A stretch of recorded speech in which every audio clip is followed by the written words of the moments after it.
Okay.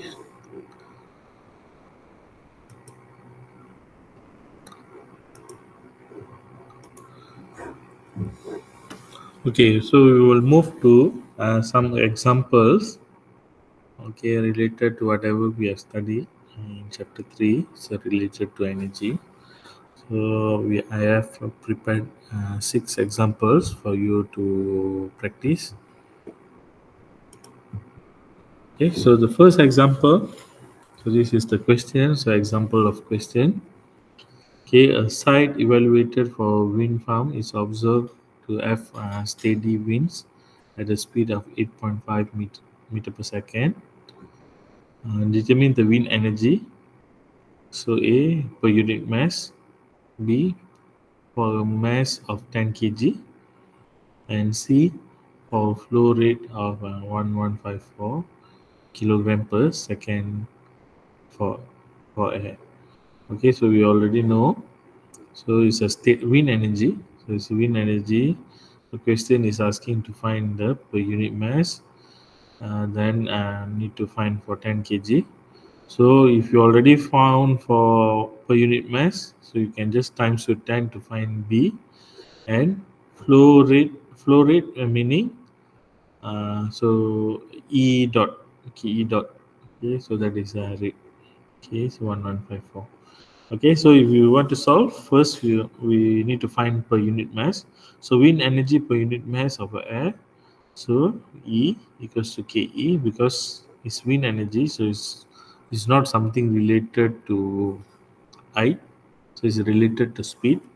So we know it's a kinetic energy, so we just apply with the kinetic energy formula. So E equals to, so this is small e because per unit mass, so equals to KE small equals to half V square or V square over 2.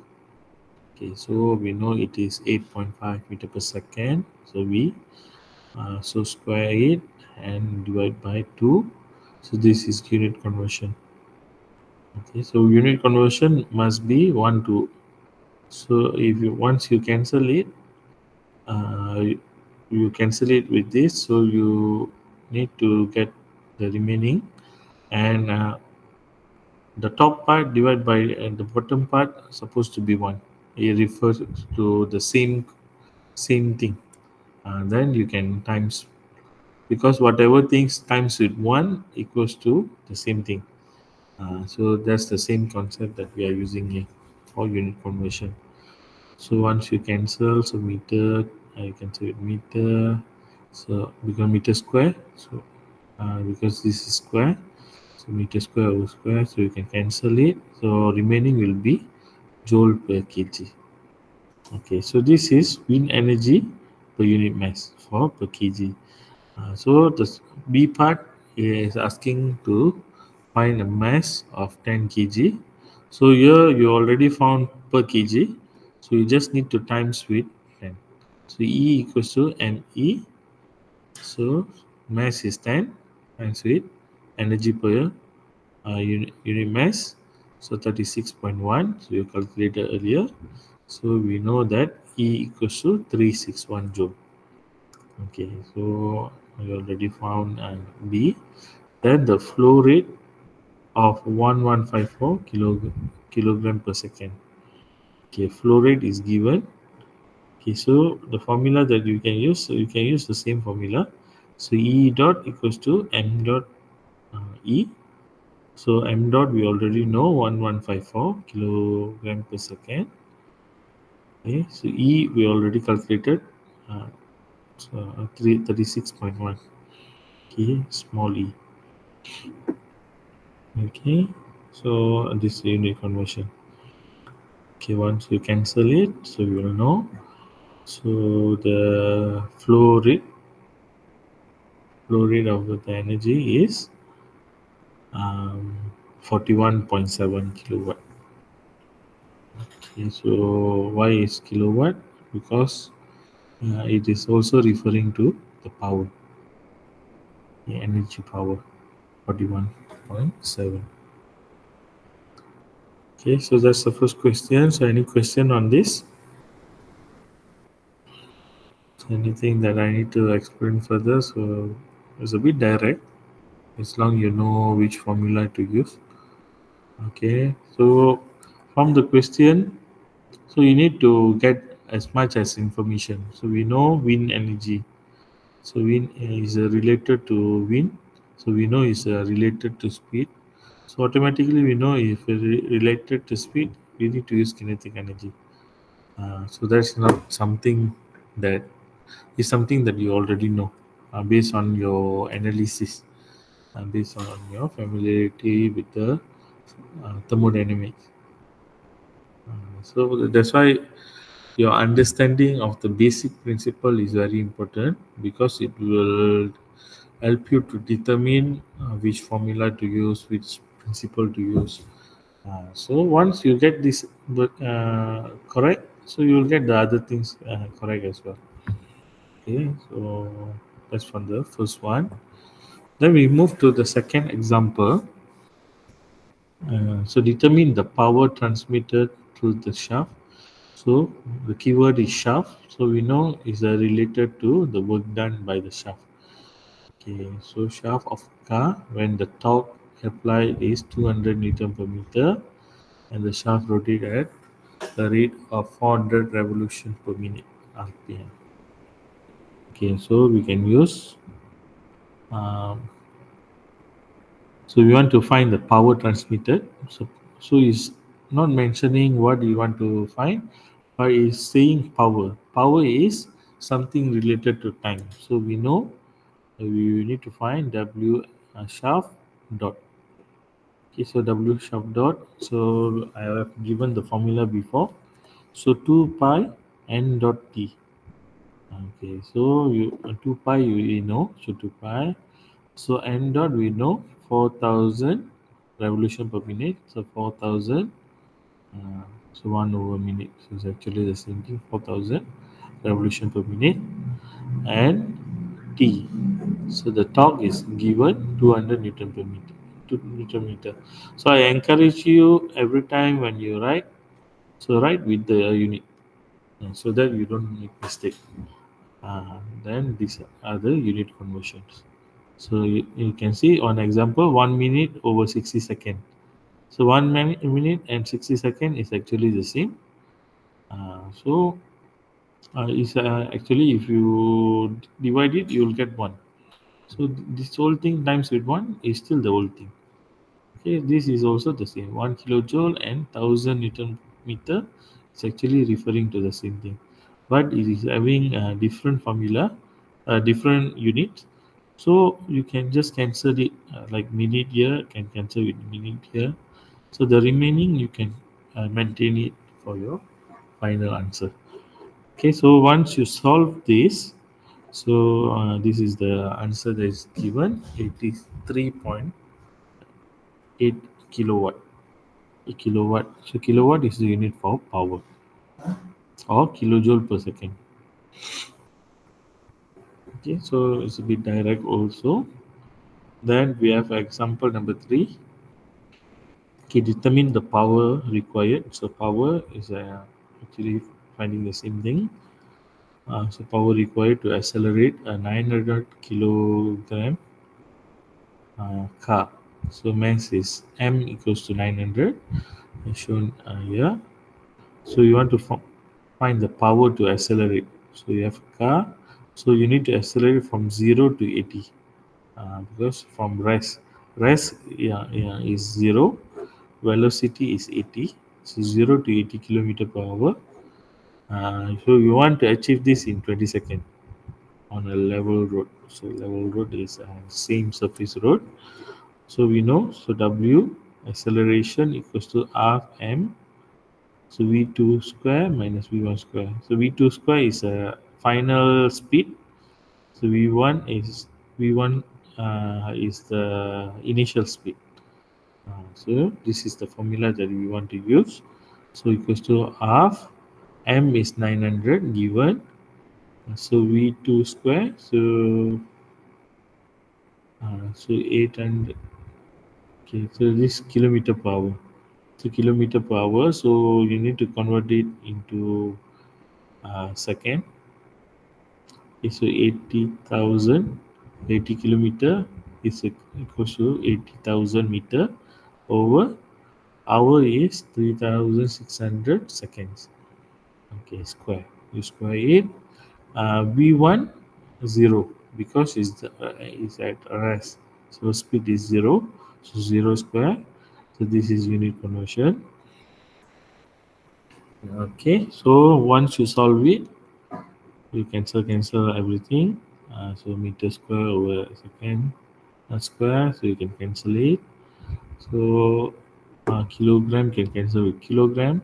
So remaining will have 222 kilojoule. Okay, so that is the work done. Okay, work done for accelerating. So the average power, so you need to calculate. So WA dot equals to WA over changes in T. So because this value work done is for 20 seconds. Is for 20 seconds. So you need to find for power, you need to find per second. So 222 kilojoule divided by 20 seconds. So you can find for 1 second. So you get 11.1 kilowatt or 11.1 kilojoule per second. So it's actually the same thing. Okay, so all these horsepowers, if you are using the British numbering, uh, the British units. So if but only we won't ask you to calculate. We will stick to the SI unit. Unless if we still want you to calculate, then we will give you the formula. Then you can convert it.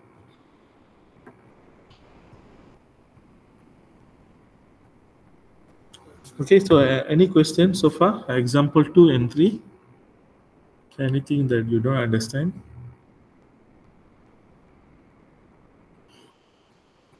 Okay, so if you don't have questions, so we go to example number 4. Okay, so a rigid tank contains a hot fluid that is cooled while being stirred by a paddle wheel. So paddle wheel, so meaning it's work done on the system. So you know it's a rigid tank. It's a rigid tank, so it's not moving. So it's a closed system. A rigid tank is symbolizing a closed system, so it's not an open system where mass is entering and leaving. So you have a hot fluid inside, so you are trying to cool it by stirring the pedal wheel. So initially the internal energy of the fluid is 800. So U1 internal energy initial meaning U1. So U1 is 800 kilojoule. So during the cooling process, the fluid loses 500 kilojoule of heat. So Q out. So Q out is 500 kilojoule. So all these things, so you need to change it to diagram for you to understand better. Uh, so, so normally I will draw. Maybe no need to be 3D like this. So just 2D is enough. So just draw it. Then you can just put all this information. So like this, shove in. So you can see. You can see. So 500. So Q out equals to 500 kilojoule, and the pedal wheel does 100 kilojoule of work on the fluid. So work shaft in is 100 kilojoule. So determine the final internal energy of the fluid. Neglect the energy stored in the pedal. Okay. Okay. So you know, so E in minus E out equals to changes of energy in the system. So we want to find the final internal energy. So which is U2. So U2 you want to find. So when you draw, so you draw the shaft and the system. So U1 equals to 800 kilojoule. U2 put question mark because you want to find. Q out is 500 kilojoule. So then there's a fluid inside. So if the question mentioned what fluid, so let's say it's a mercury. So you need to put. So if it's saying oil, so you need to write the name. Okay, so easier for you to do analysis. Okay, so there are only two things. So first we want to find what energy is entering. So energy is entering is WSH in. Okay, then minus. So energy out is Q out. So you put here Q out equals to changes in energy is U2 minus U1. Then you just replace the value. So 100 kilojoule minus 500 kilojoule equals to U2 minus 800. 800 is U1. So you solve it. You bring this thing to here. So it will become plus 800. So plus 800, 700, 900 minus 500. So you get U2 equals to 400 kilojoule.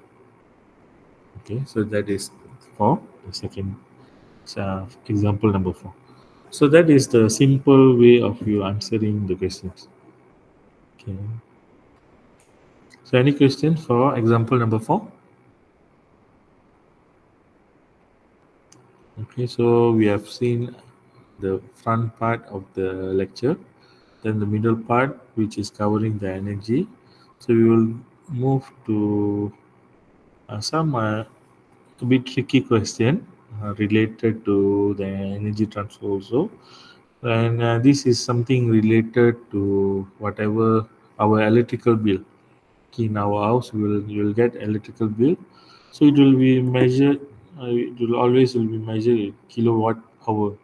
What is actually kilowatt hour, and how it can convert it into the amount, the amount in ringgit, amount in dollar, in whatever currency. So we will see this question. So once we answer this question, so you will get a more clearer picture. So the lighting need of a classroom are met by 30 fluorescent lamp, each consuming 80 watt of electricity. So meaning you have a classroom is, let's say, BKN3. The BKN3 is very small, but let's say it's a some bigger classroom. So the classroom need 30 fluorescent lamp. Okay, the tube lamp. So you need to have a 30 fluorescent lamp. So each lamp consuming 80 watt of electricity. Meaning it's using 80 watt of electricity. So the light in the classroom are kept on for 12 hours a day. So per day, 12 hours the light on, and it's on throughout the year 250 days. So we have 360 days. Okay, so 360 plus days, and so we are having it for 250 days, almost two two quarter of, of a year, to 2/3 over a year. Okay, so for unit electricity, for unit electricity costs 11 cent per kilowatt hour. So determine an annual energy cost of lighting for the classroom. So you need to calculate. Okay, also discuss the effect of lighting on the heating and the air conditioning requirement of the room. Okay, so we will solve one by one. Okay, so first we need to determine. So the question asks to determine the annual energy cost. So how much electrical bill you need to pay for that particular room? So that's the question lah.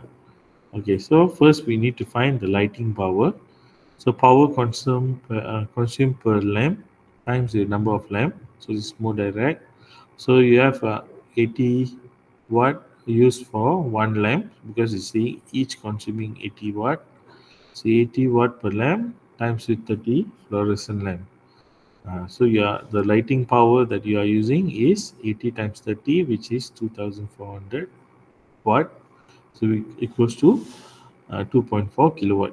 So why we want to convert it to kilowatt? Because we want to calculate in kilowatt per hour. So better to convert it to 2.4 kilowatt. So don't use 2400. So then all the other parts of the questions will be wrong. So initially you already converted to 2.4 kilowatt. So the operating hour per year So 12 hours per day times 250 days per year. So you are using 3000 hours per year. Okay, the same lamp you are using 3000 years per hours per year. Okay, so we already got all the information, okay, on the kilowatt and also the hour. Now we want to find, so lighting energy required, so lighting power times with operating hours. Okay, so 4 kilowatt times with 3000 years. So we already know for a year 7200 kilowatt hour. So we already know this. Then we can find the annual energy cost of the lighting. Okay, so lighting cost now. Okay, lighting energy. So lighting energy is 7200 times with unit cost. You 7200 kilowatt hour per year times with 0.11 per kilowatt. So for 1 year, so you are paying 792 ringgit or dollar. Okay, for 1 year for that particular room. Okay, so if let's say they ask to find for a month, you divide by 12. Then you can find for a month. Okay, so this is the first part of the question, because the first part of the question is asked to determine the annual energy cost for the lighting of the room. So that all these answer are for the first part. Then they asked to discuss the effect of lighting on the heating and air conditioning requirement of the room. So this one is not stated. I just give an explanation. Okay, so we need to, when we are selecting a light, so we need to check how many watt that it is producing, because when you are on the light, so heat energy will be released from the light. Okay, so if you are using 30 lights for this classroom, so each will be releasing heat energy. Okay, so maybe electricity is taking 80 watt as a electrical power, so it's taking in, but it is releasing out it as a output. So we need to calculate the uh, one fluorescent lamp, how much it is releasing. So then for 30 lamp we can check, and we know uh, roughly how much heat energy is produced by the lamp. So normally how they will calculate for one room, because if the room is not having a lot of heat energy, and you are using high horsepower of aircon, so throughout the class you will feel cold. The student will not be comfortable. Uh, and we also need to understand the capacity of the classroom, because even our human body are generating heat. Our laptops and also the other appliances in the room are generating it. So all these things we need to take into consideration when we are calculating.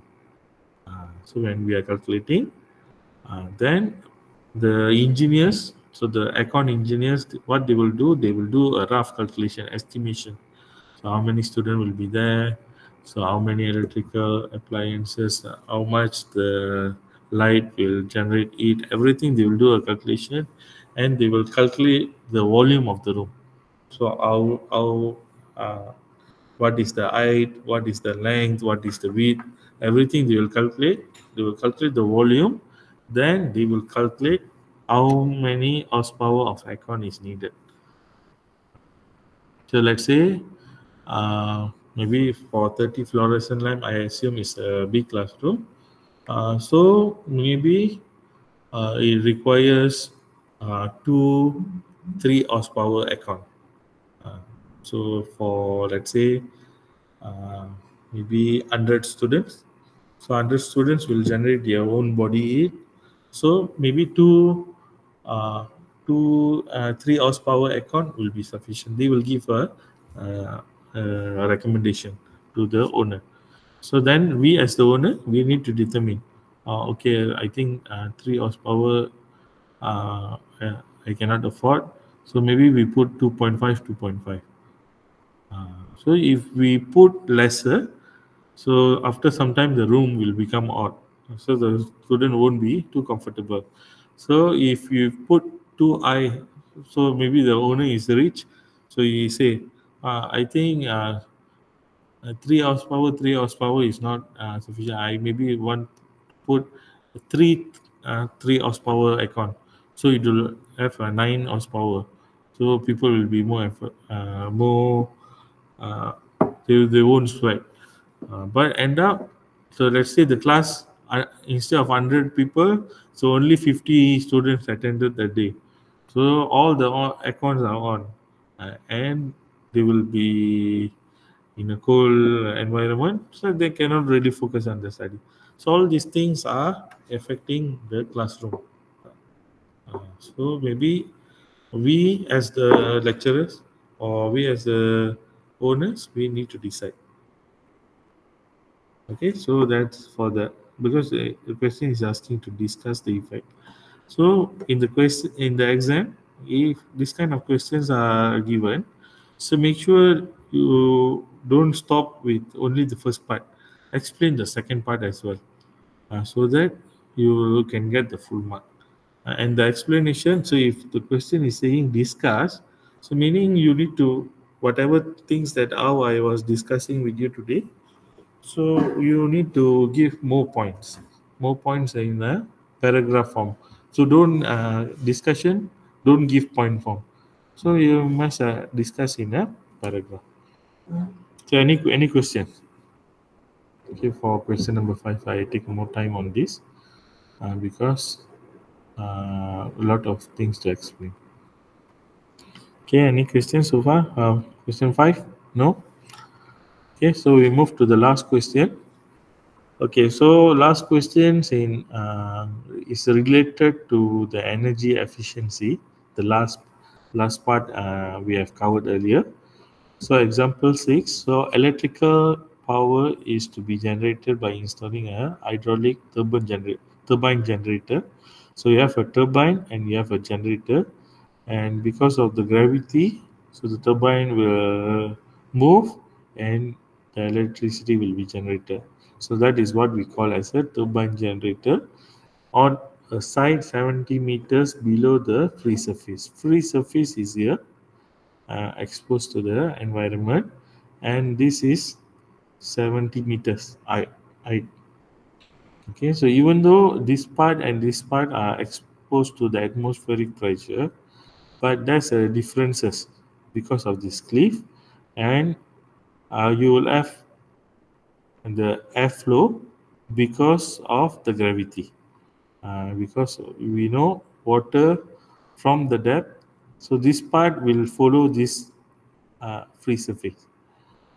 So that is how we as the engineers we can design the dam.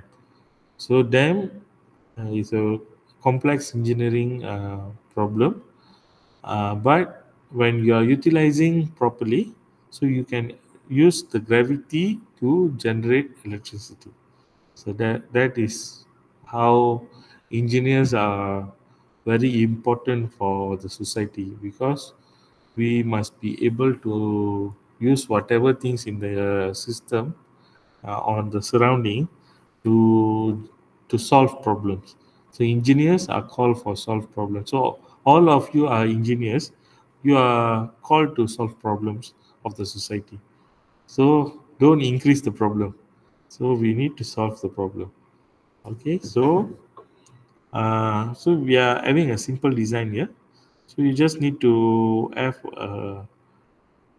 well and connect it to the turbine, and this turbine is connected to a generator, and when the water is passing through to the lower ground, and the turbine will rotate and the electricity will be generated.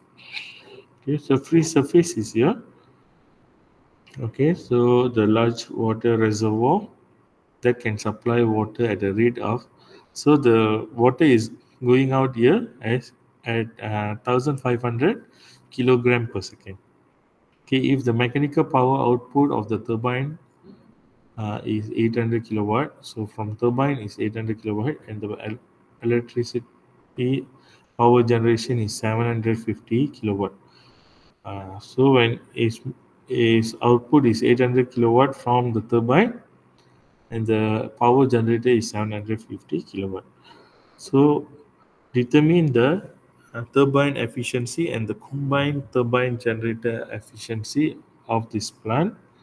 Neglect the loss on the pipe. So we neglect because uh, so we are not really concerned about that. So we consider as neglected.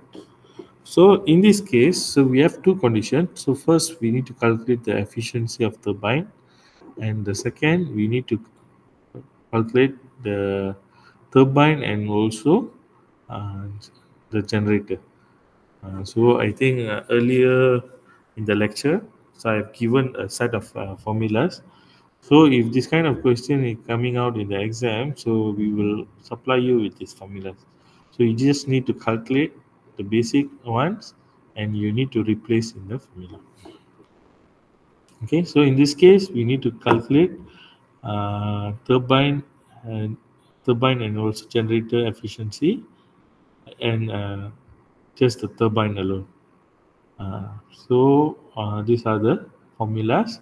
So before that, we need to calculate certain things. Um, First, we need to check how much mechanical mechanical fluid mechanical and energy efficiency. Okay, so you will put it in the modulus. Modulus meaning if you get negative, you will convert it into positive. Okay, so this the formula is mass flow times with um, mechanical energy in minus mechanical energy out.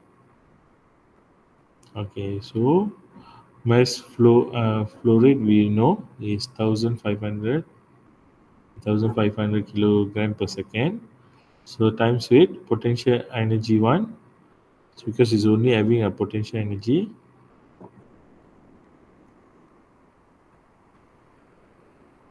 Okay, sorry. Before that, we are calculating this. Sorry, I missed that. Okay, so potential energy because it's related to height, it's not really related to kinetic.